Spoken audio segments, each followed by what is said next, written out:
दिवंगत सांबादिकों स्मृतिचारण सह सेमानकु सम्मान जणाइबा पई बालेश्वर कार्यरत गणमाध्यम प्रतिनिधि द्वारा एक अभिनव पदक्षेप ग्रहण करा जायछि।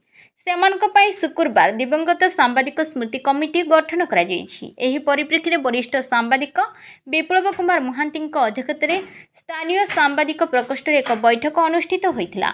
एथिरे अतिथि भावे भारप्राप्त जिला सूचना लोकसंपर्क अधिकारी राजेश प्रियदर्शी जोग दैथिले। एथिरे कार्यरत बहु सांबादिक अंशग्रहण करथिले। सर्वसमितिक्रमे कमिटीर उपदेष्टा भावे विप्लव कुमार महांती, रंजन कुमार बाग, उत्कल कर, अपश महापात्र, शिवदास कुंडू, सोमनाथ परिड़ा, ब्रह्मनाथ रथ, गंगाधर राउत, रवि राउत, निरंजन दास, अभिमन्यु साहू को कमिटी रे रखा जाइथिला। कमिटीर सभापति भावे वरिष्ठ सांबादिक देवव्रत पाणिग्राही, उपसभापति भावे संदीप्त दास, संपादक भावे गगन कुमार सेठी, वासुदेव राउल, मल्लिक रिजवान, तिलोचन उपाध्याय, शरत बारिक, भगवान दास, शिवशंकर भोई को चयन करा जाइथिला। ए कमिटी रे 70 जन सदस्य अछंती।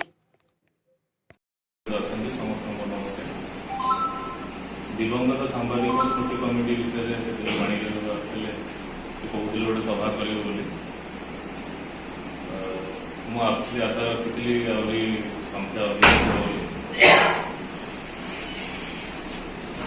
संख्यार क्वांटिटी ठारू क्वालिटी रहू मैटर यहाँ गोटे बहुत भल जदि भी जो प्रयास है बहुत भल प्रयास कहीं बालेश्वर जिला गोटे बहुत ज्ञानर पीठी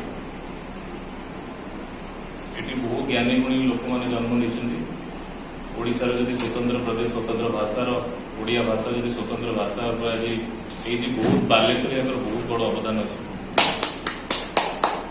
आई जगार सांबादिकता करुवा समस्त निश्चित बहुत ब्रिटिशर मान बहुत प्रेरणा आर देखा मार्ग आपण मैंने जाए निश्चित भाव में आगे बहुत भल काम करेंगे बालेश्वर निश्चित एकलेट्स आने मोर दृढ़ मात्र आशंका नहीं आप समस्त को धन्यवाद।